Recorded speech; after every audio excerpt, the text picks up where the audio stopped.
Howdy, all of you delicious people. I'm here today to talk about the movie The Final Girls. Ultimately, there is also a movie called Final Girl, which ultimately I've also done that review as well.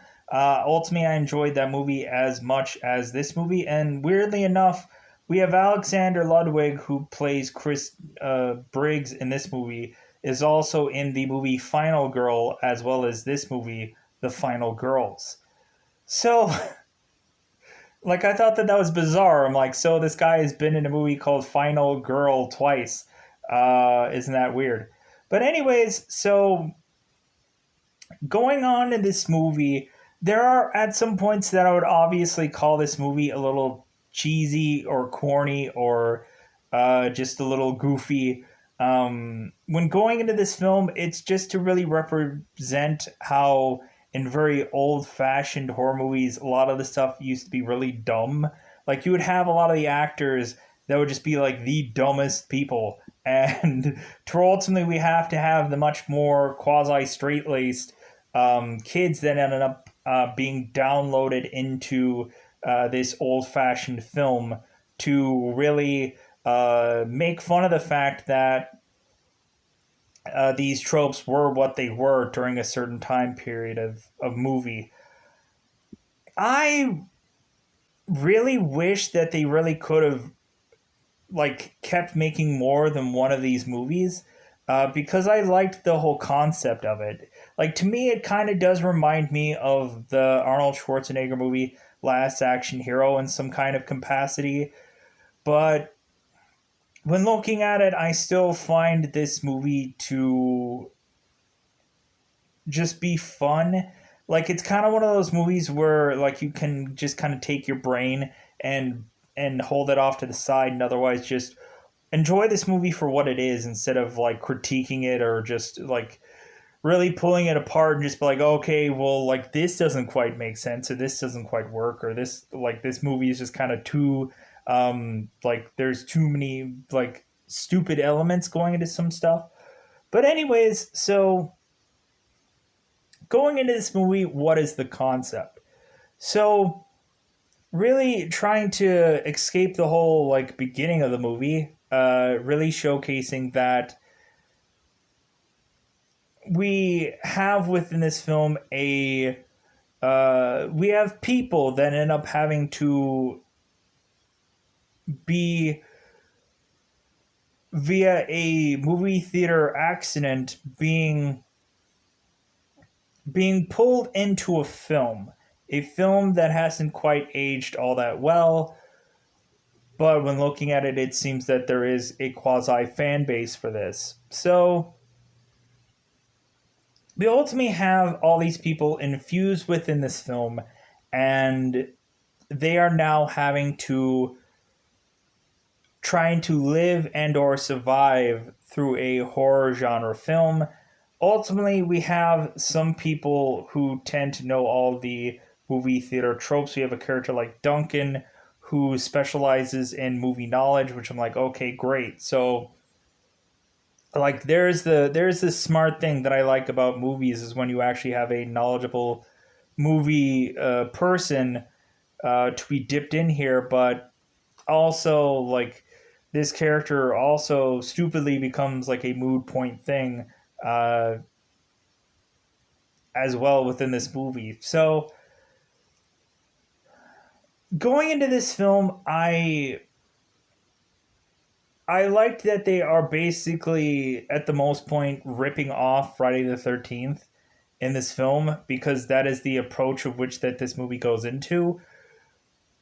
Like basically the backstory is very familiar to Jason, and the visual of him is basically just like Jason at some points, and really it's basically like a camp counselor thing just like Jason. Like everything is kind of a blatant ripoff of Friday the 13th, uh, with the exception of you have these people that have this movie knowledge already that are coming into here as if it's as if it's decades later. So we have several we have several counselors that are for the time of this movie, and so reasonably at any points in time uh, we have Adam Devine's character, who is Kurt, ultimately bringing a lot of the jokes to this movie because, of course, Adam Devine's character, Kurt, he is the overly confident guy that has to push all the women to do some bedroom business.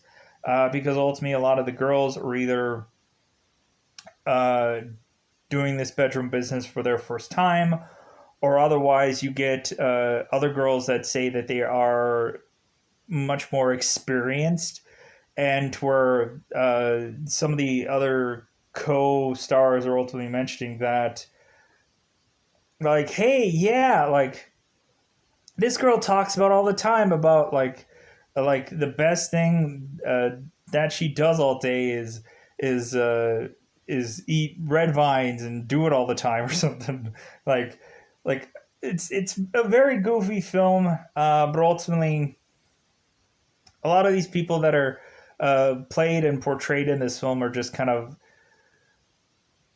like the cliche or the very classic, like, hey, two people bump into one another in the middle of the woods, and so, like, well, what are they going to do? Probably make out, right? They barely know one another, but F it. Like, how many chances are you going to get to just make out? So, we have Duncan, who has all the movie knowledge of this movie, and so reasonably he's telling exactly how the movie is going to be broken down at some point. And so basically, a lot of the times, the other people that got infused in this movie just kind of have to forcibly watch scenes be broken down and to just kind of watch people die off. We also have a girl here who is to ultimately be the final girl, and reasonably I'm like, okay, so yeah, we have to have always the cliche like thing. There always has to be the virgin girl that is going to take down everything, and so now we have to play that trope within this movie, and so reasonably when going on into further on in this film, they have to basically do the exact same thing that the movie was already planning to do, but they have to adapt and or adjust to also try to take down Billy.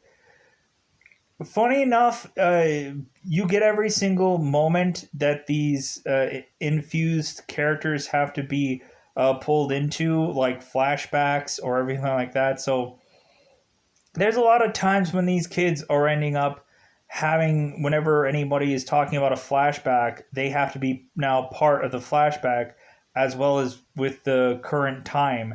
And so reasonably, like, these people are very baffled and confused about what's really going on whenever, like, they're infused in either black and white or what is to be a current time in this movie. So yeah, so you get these people that have to go through this wild ride of an entire horror movie experience to be tied to a past um, of this character Billy. Billy is ultimately the villain in this movie.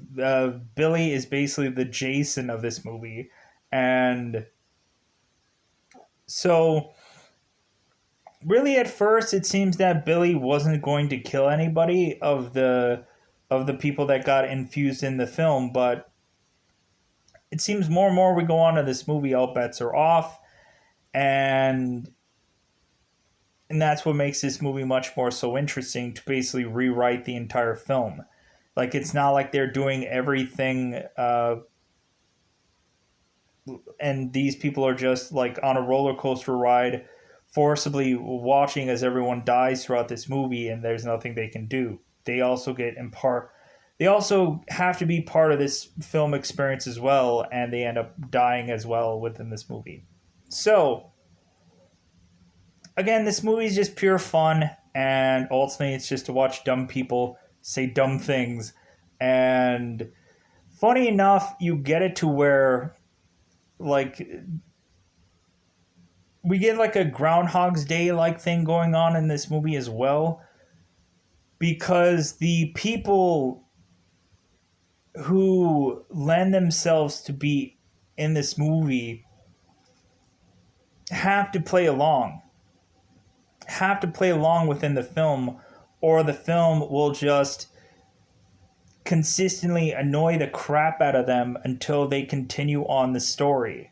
So that's what I thought was really funny about this movie, was you would just have them trying to leave or trying to escape, and like the record of these scenes would just be playing over and over and over and over again until they finally submitted, and they're like, okay, well, we'll just go on to the next scene of the movie, and eventually make their way, hopefully, to the end credits scene.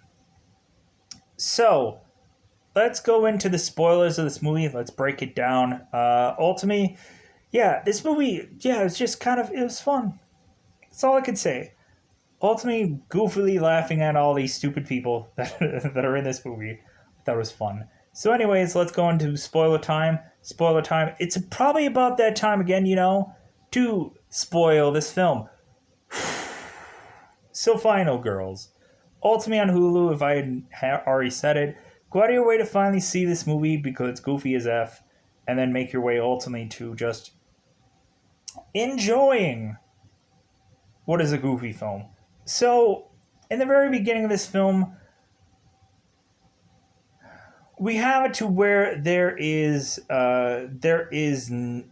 Amy Cartwright, who has only really been famously known for being in this Bloodbath Massacre-esque like movie that is a blatant ripoff, seemingly, of Friday the 13th.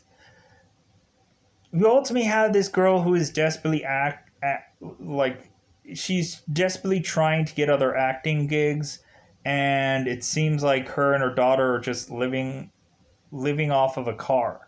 Because ultimately we have Max, who is Amanda's daughter, that is basically like complaining about like, oh, hey, we're getting this bill now and we're getting that bill now. Like, how are we going to be able to afford all this? Because recently, like, Amanda is ultimately just like, she's not getting acting gigs. She's going from place to place to place to place.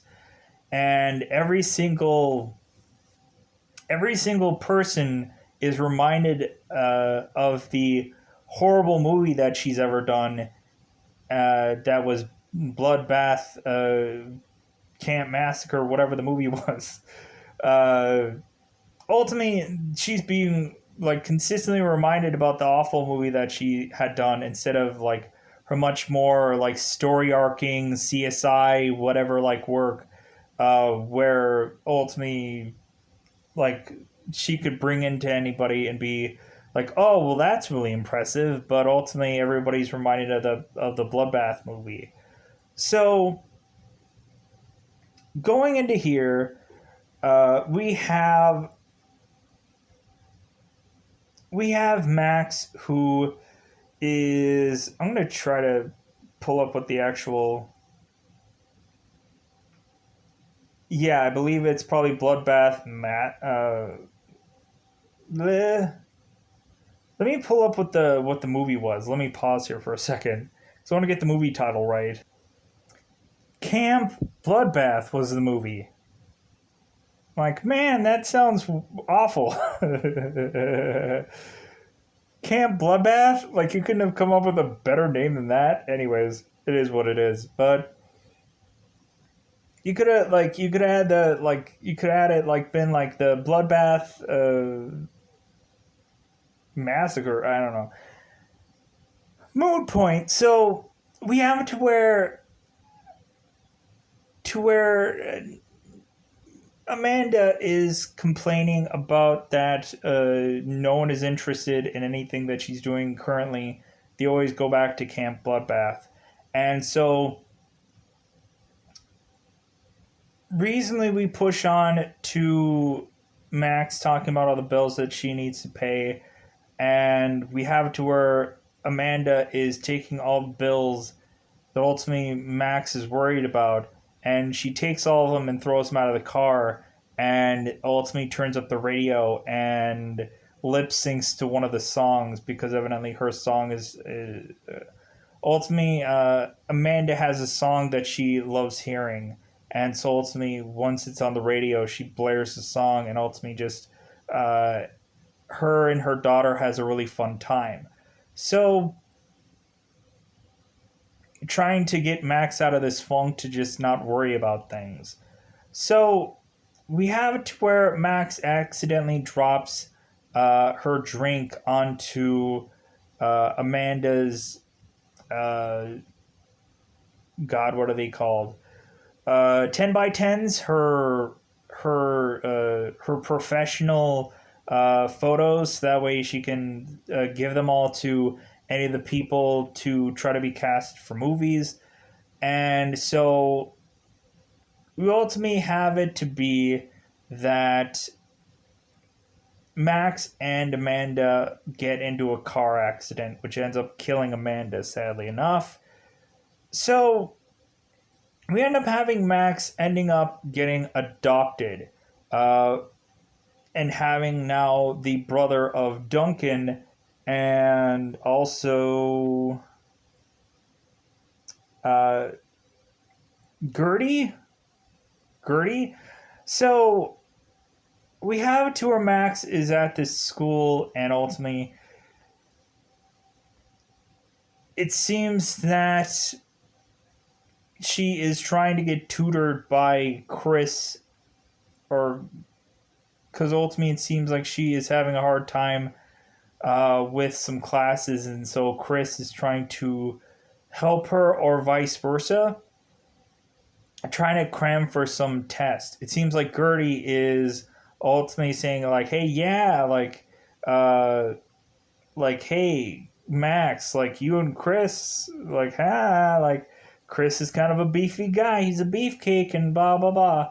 So you ultimately have Duncan, who is ultimately uh, running in to ask Max if she can be part of this double feature at this movie theater to see Camp Bloodbath. That, of course, has her mother in the movie.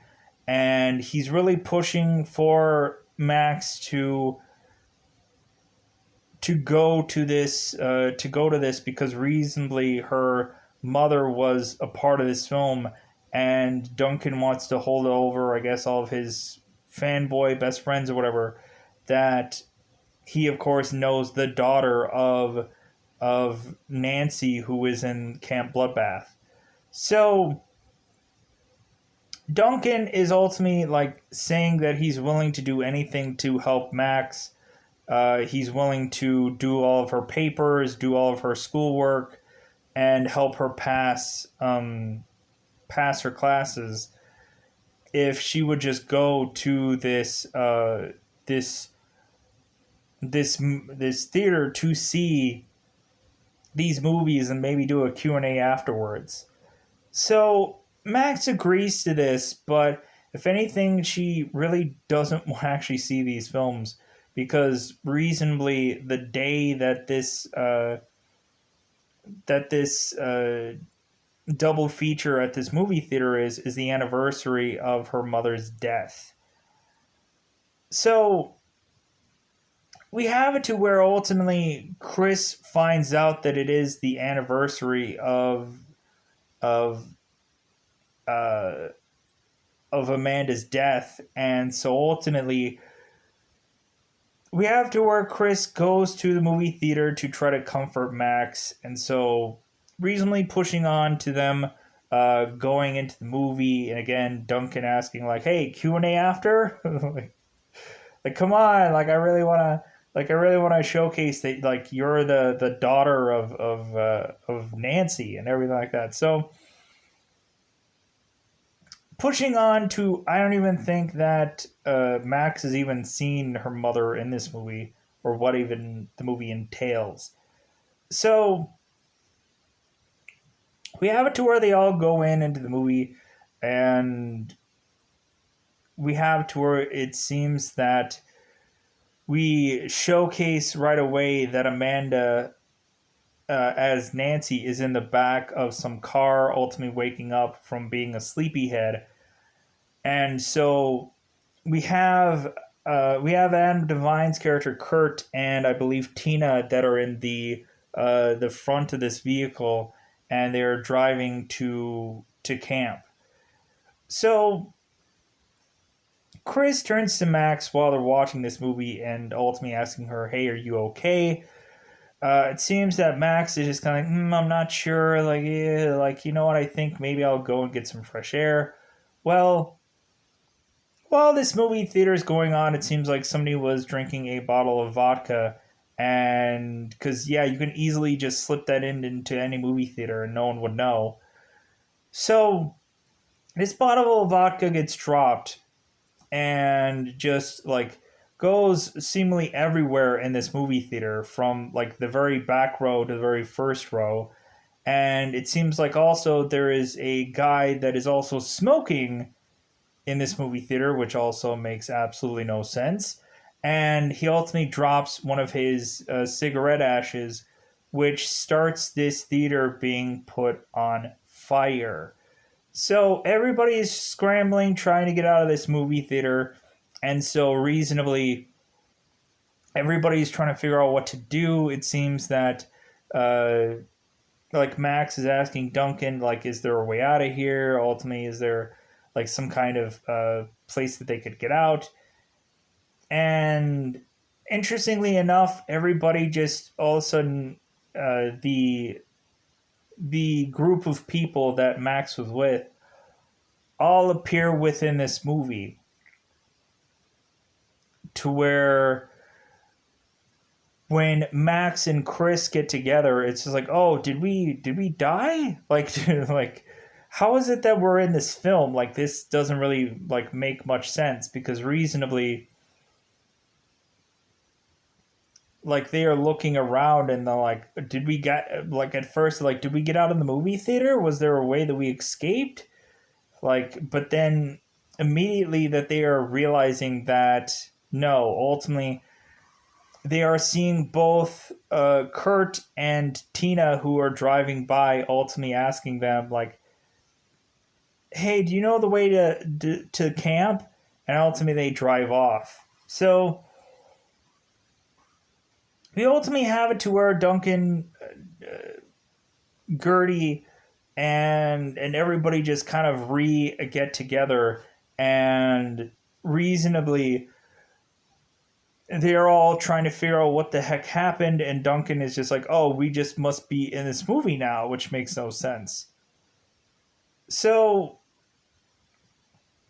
we have it to where they keep walking around into this forest like place trying to figure out how they can get out of this movie, and consistently 92 minutes exactly later we get Kurt and Tina asking again, hey, do you guys know where camp is? And ultimately Chris is like, oh yeah, just keep going straight. And Tina's like, oh, hey, great. So we ultimately have it to where Duncan is now timing things now to ultimately Tina and Kurt drive by again and say, hey, yeah, like, do you guys know where camp is? And we finally have it to where Duncan is mentioning, oh yeah, like, we're all counselors too. Like, if you give us a ride, we'll be able to tell you exactly where the camp is. And Chris is like, hey, don't lie to them. It's like no, like I'm telling them the truth because we have to now be part of this movie. And so now we have to like we just have to do what the film wants us to do, or we're just going to keep going a broken record over and over and over again and again and again. So all the other people agree, so they get into the this like I think it's like a Volkswagen or like it's like a uh So they get into this vehicle, and it's a very time period move or time period wagon of sorts. Like I think it's like a Volkswagen Bug of sorts, or like a Beetle or whatever it's called. Um, I don't remember what the car was, but anyways, they push on, and ultimately we have it to where again we have Nancy, who is Amanda, awaking from the back like it was in the original portion of the film that they saw. And so they're starting to realize more and more that they are in the movie, and it's just replaying the scenes over and over again until they do what the movie wants. So pushing them on to getting to the camp, and they are starting to meet some of the people there. They are starting to meet some of the co-stars and this and that. Uh, they're ultimately meeting Blake, which ultimately has like a ton of like flair.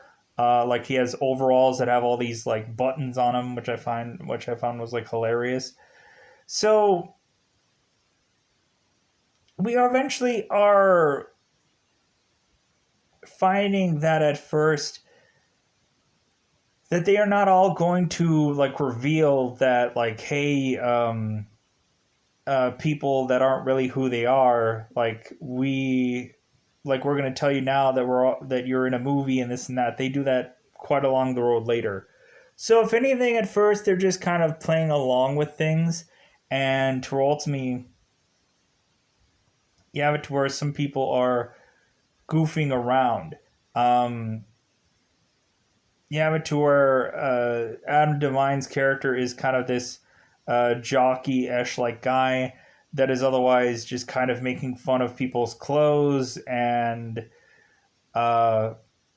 ultimately just kind of consistently giving people crap.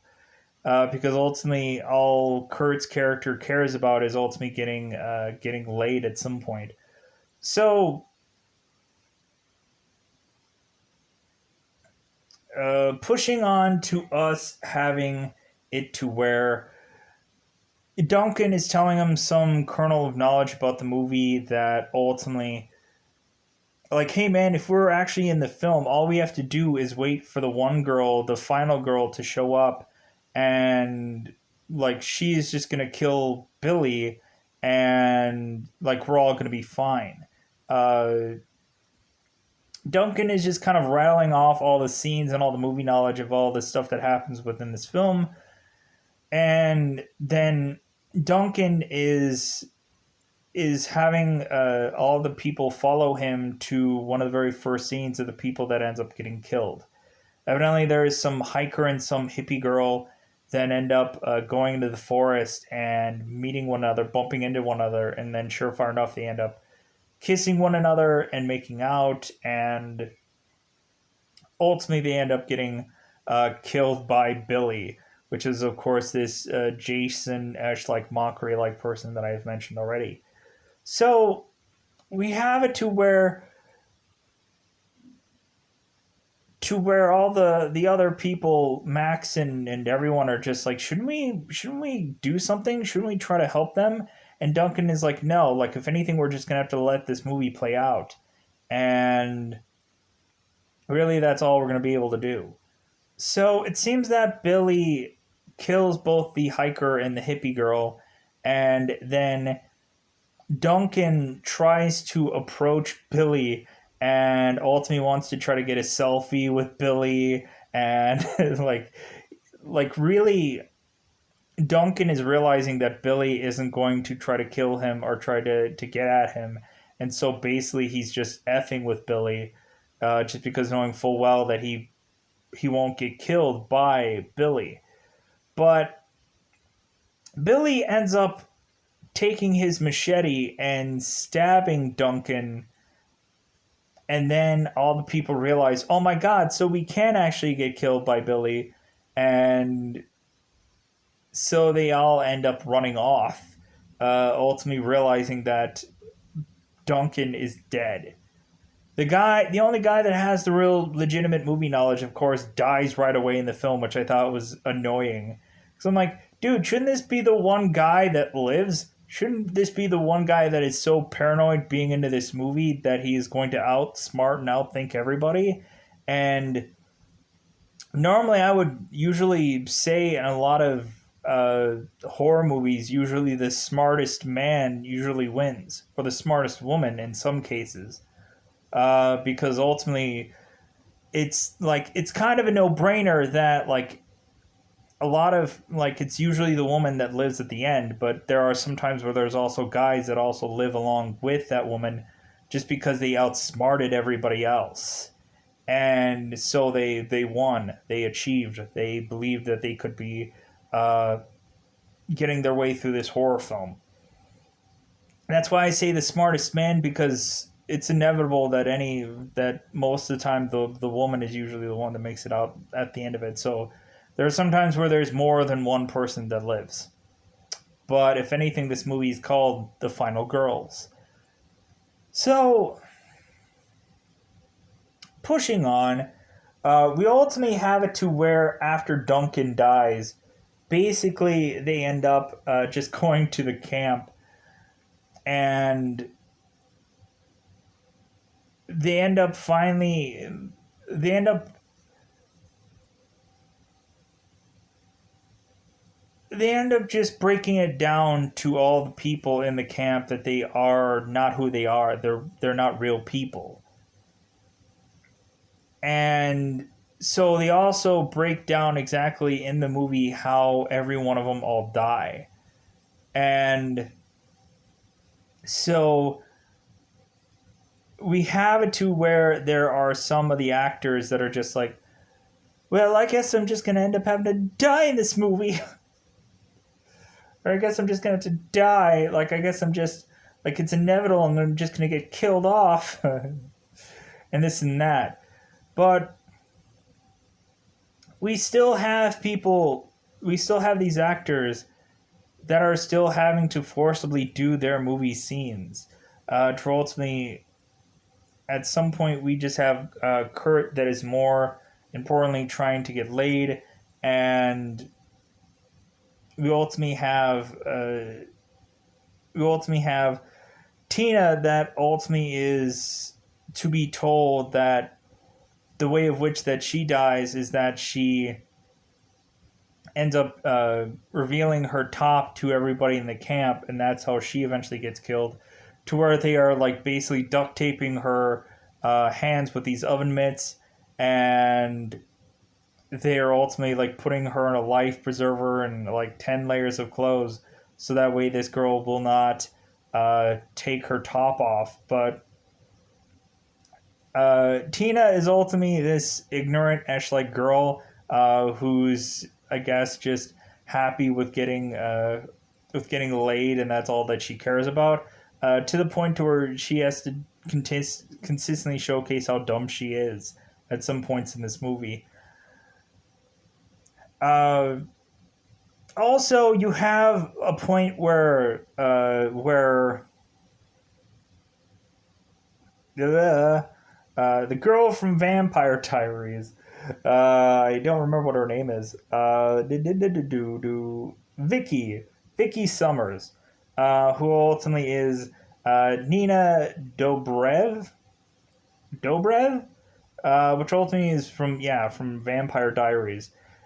She is in here, and she ultimately had she is, I think, her and Chris had a relationship, but it didn't work out because ultimately Chris probably really grown to hate her, and so Vicky ends up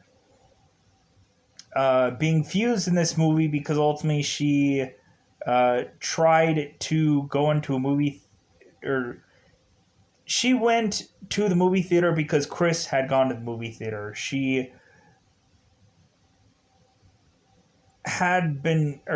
got dropped off by some guy she barely knew, but Vicky was saying that this guy was her boyfriend, and that ultimately she thought whatever he was saying was really, really funny when they were in the car together. But then when Vicky goes into the movie theater, she said, "Oh yeah, the boyfriend I was with, yeah, he got really sick really fast." And so really telling that Vicky really just no man wants to be around her, and that's sad. But ultimately, like Vicky is trying to win over Chris and or try to make him jealous to win him back, but ultimately Chris is with Max right now. And so Vicky is just kind of in this movie and she's just kind of like the third wheel to this entire film where reasonably like she's just like, man, I guess I'm just gonna die in this film. It's like, yeah, I guess you are. Um,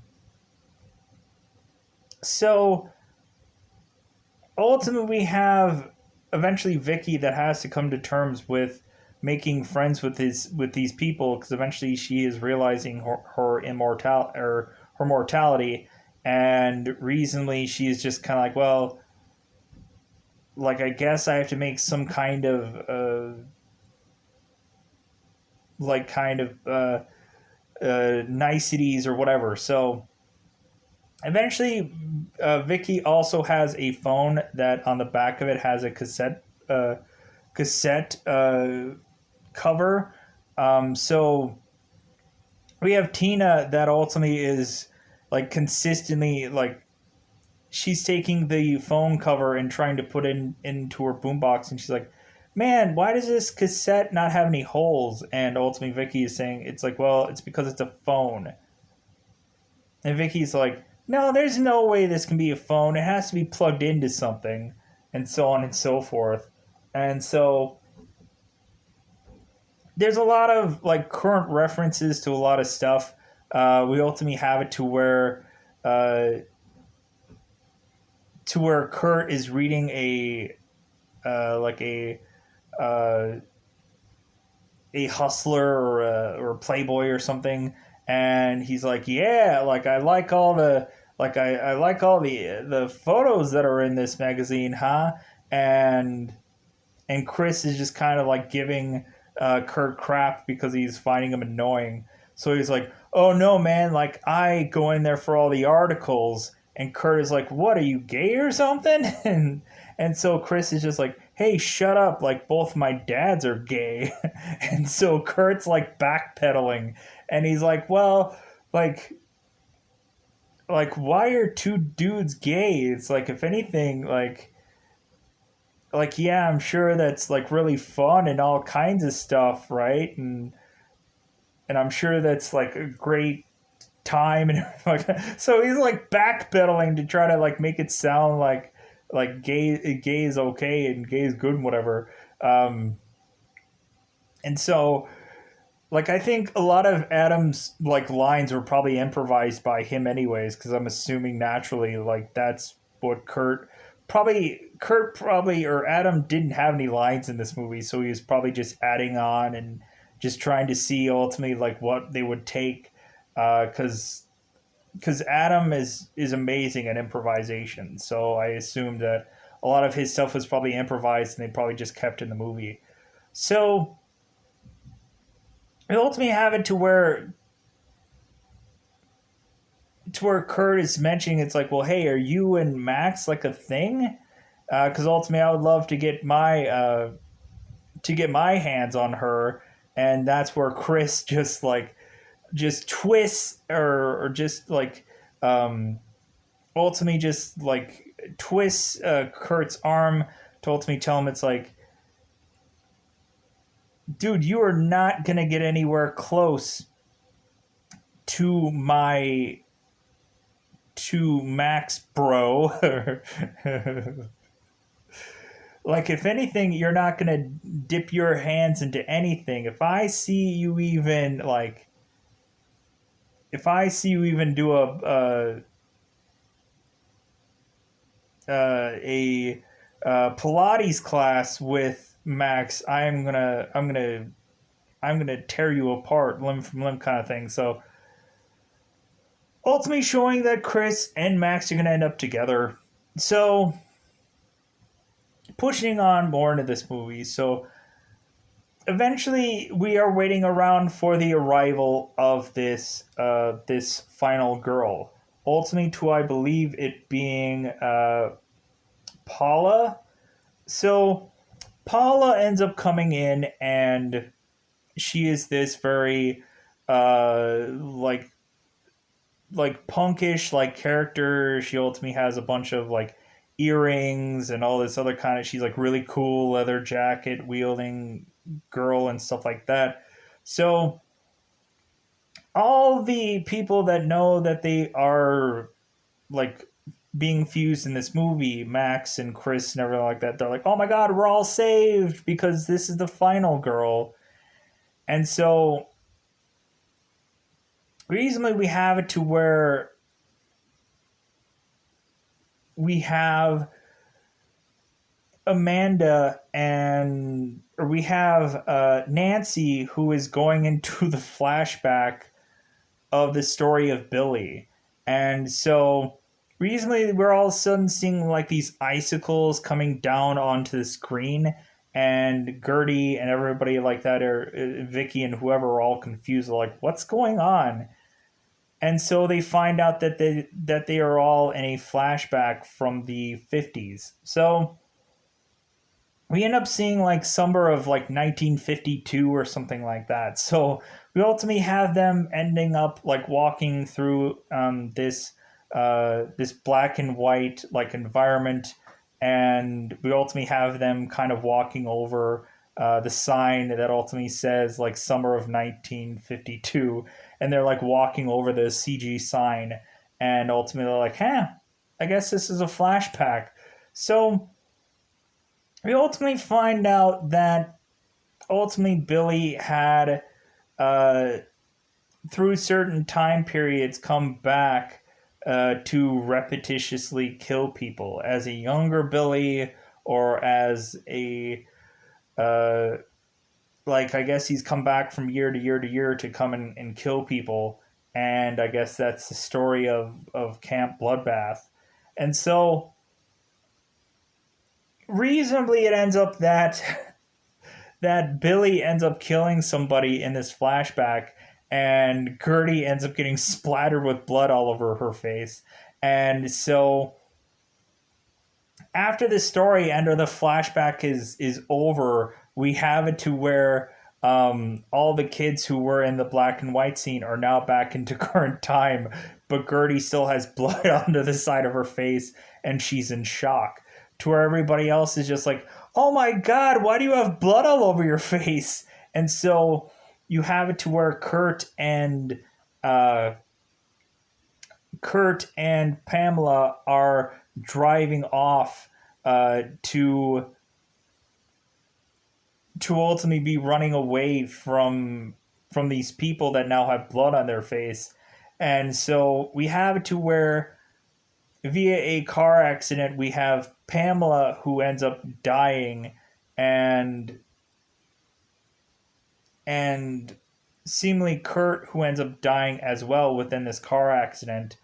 And so now Max and Chris and Gertie are all just like all upset because they're like, oh my god, the one girl that was supposed to live at the end of this is now dead. Like, what are we going to do?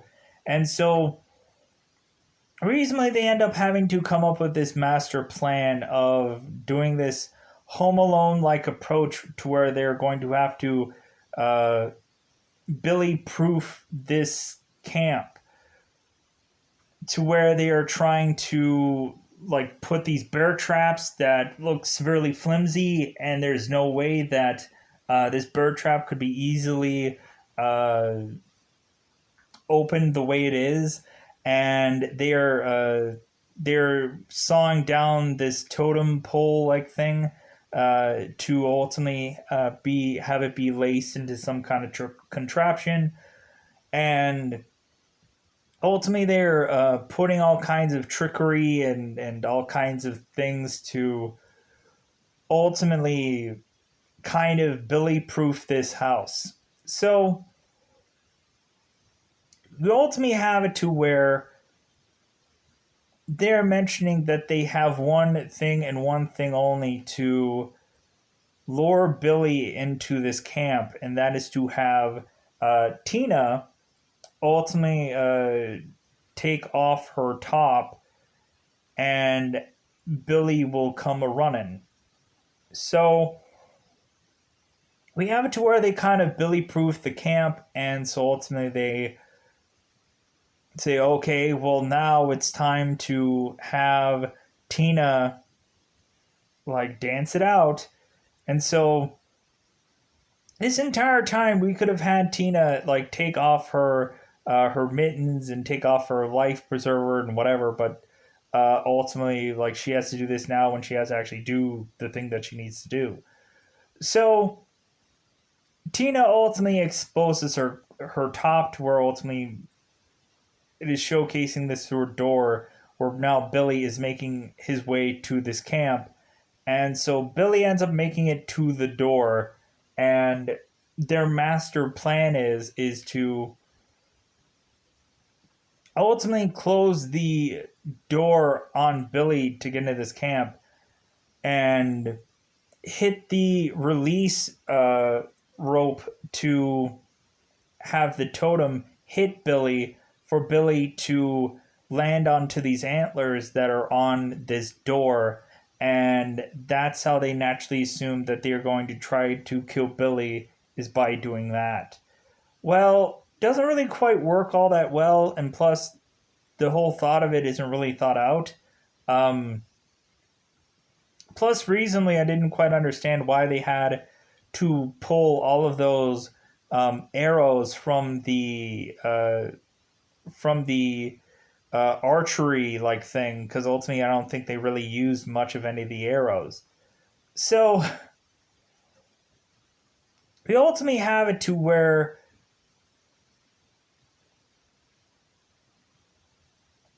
Billy ends up getting off of the antlers to just consistently well, I guess the arrows do come into play, but the arrows aren't quite all that good enough. So we have it to where Billy gets off the door, and they're like, "Oh crap! Like this doesn't actually take him down." So what they end up doing is they end up shooting Billy with the arrows, having a marshmallow at the very end of every single one of these arrows, that the marshmallow is actually on fire, which is also going to catch Billy onto a blaze.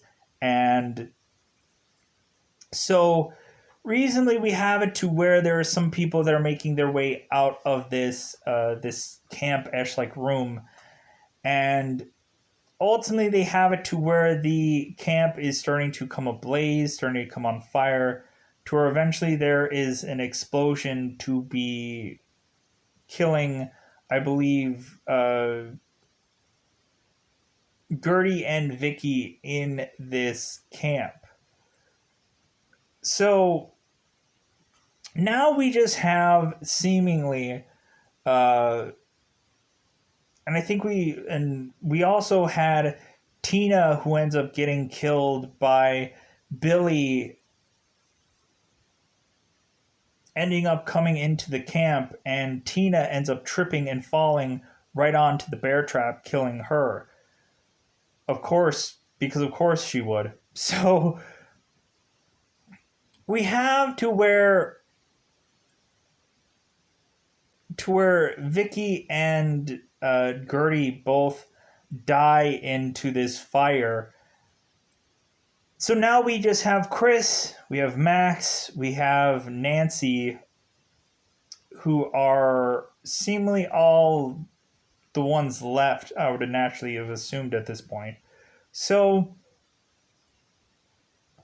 because ultimately Blake, I believe, gets killed off as well. I don't remember how, sadly enough, but I know he also probably, I guess, gets killed in the camp as well, because ultimately, easily, every single one of these camp people all get killed. So, probably all dying in that fire like everyone else did, because ultimately, Gertie and Blake like cement this relationship, and so ultimately they just die together in this camp. So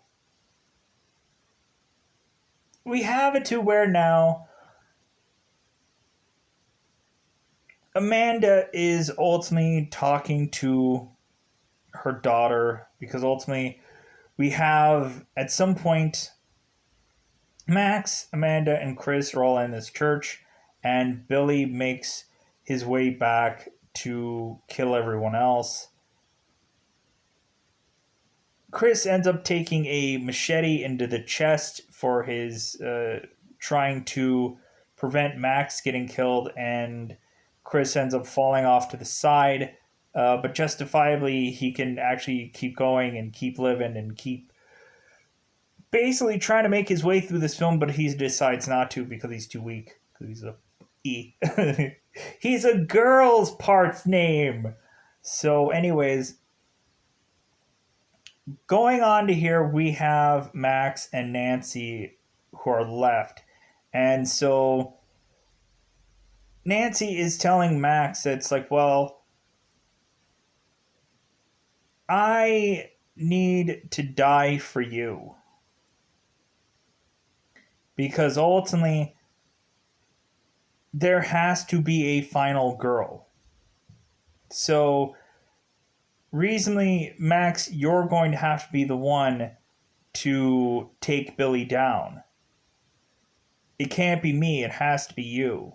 And ultimately, that because you're actually my daughter, like, you need to be the one. So, because really both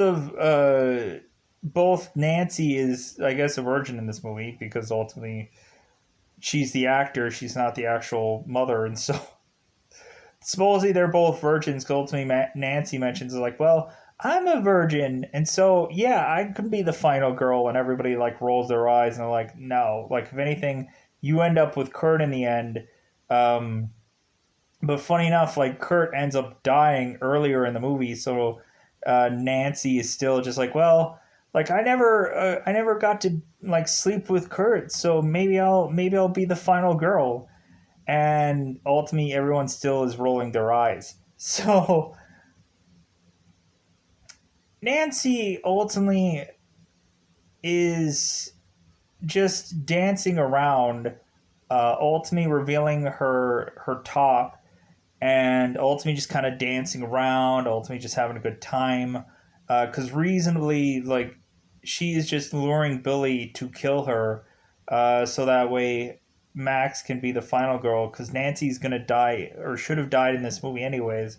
So rationally, it's like Nancy is dying for Max. So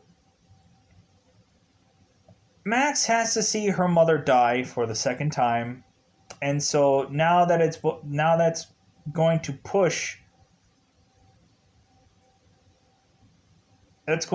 Max to finally go, okay, well, like now I'm going to cement that I'm going to come after Billy. I'm going to kill Billy. And so reasonably within this movie, we have it to where now Max is going to confront Billy, and there is very little back and forth like battling going. It's basically just like Max is kind of like ducking and diving Billy, but then eventually she goes and chops off his head. And so then we have it to where Billy is headless, and Max is like, yeah, I did it, I won. And then so Chris is hobbling his way over to Max, and the credits roll. And so reasonably we have all of a sudden that after seemingly the credits are all done, and they're like, well, what do we do now? Do we go back to the real world? Like, what are we doing? And so it seems like they like are consistently just staying through the entire credits, and then all of a sudden there is a thing that pops up that says rated R. And they're like, what the heck is going on now? They find themselves in a hospital, and they're like, what the heck is going on? So they end up kind of walking through the hospital. They're all in hospital gowns, and Chris ends up finding Max, and then ultimately Max and Chris ends up finding Vicky, Gertie, and Duncan are all still alive, and ultimately they are stitched up by evidently crappy doctors. And so Duncan is ending up telling all of these people, it's like, hey, like this place looks really familiar. And so they all dip their heads out of the doctor's room to see a doctor being very seductive to some nurse. And Duncan's like, oh my god, this is the sequel. Oh, wait a minute, this movie is even much better than the first one. And so we get it to where Billy is crashing in to the hospital doors, as well as the movie title of the sequel movie called Camp Bloodbath Cruel Summer. And so reasonably, that is to tell us that reasonably this movie was done during a later year. We have a reference of Gizmo and some kind of other like gadgetry and stuff from another time period, and so we're ultimately to be told by Duncan that they're in the sequel and that ultimately they are to like be like happy that they're in a better film, I guess. So that is the end of The Final Girls, as to say that there could have been quite possibly a sequel to this movie, but I guess it never happened. Um, and then eventually cue the song by Bananarama, Cruel Summer, which I thought was kind of like, yeah, like, I wonder if that's going to be the theme song of the sequel movie, which never had gotten made. Um, but yeah, so this movie was a really fun film. Ultimately, there were some points of just like of giving us references of the horror genre through a time period of which I thought it was really fun. If anything, kind of I guess the best parts I guess were when they were trying to Billy proof the camp and then ultimately try to take Billy down, but it doesn't really work that way. Um, because these people aren't movie savvy enough, and of course the one movie savvy person ends up dying early in the movie. So basically, like you would just get the same normal like you would get the overly dumb uh, movie generation of people, and then you would just also get the quasi dumb people that are in what is to be modern time that don't know much about movies but are just going to try to figure out how they can home alone this camp, but reasonably they don't realize that it's like, well, they're in a horror movie where it doesn't quite any plans that they are going to have completely come awry, and otherwise it just doesn't quite work out the way that they wanted to because it's in the genre of just like, well, you have an unstoppable force that is still going to continue to come, and ultimately they should know full well the like what is going to be the finishing part of a movie, and but they don't because they aren't experienced in the way of which to see like, okay, I think that this isn't going to exactly work because reasonably eventually everyone is at some point going to have to die uh, to lead to the ending, the movie ending. So speaking of ending, I'm going to end this review. I find this movie to be fun, even though it's a little chintzy or cheesy or a little stupid. But when looking at it, it's also just kind of a fun film that at the end of the day, I think in a lot of ways people would love to try to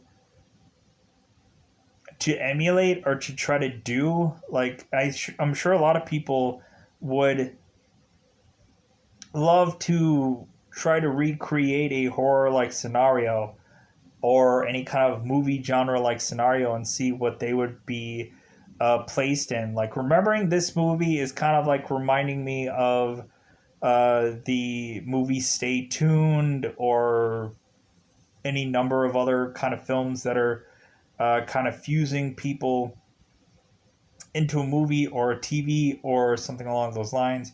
But on that, I'm going to get out of here. Bye, everybody. Bye, everybody.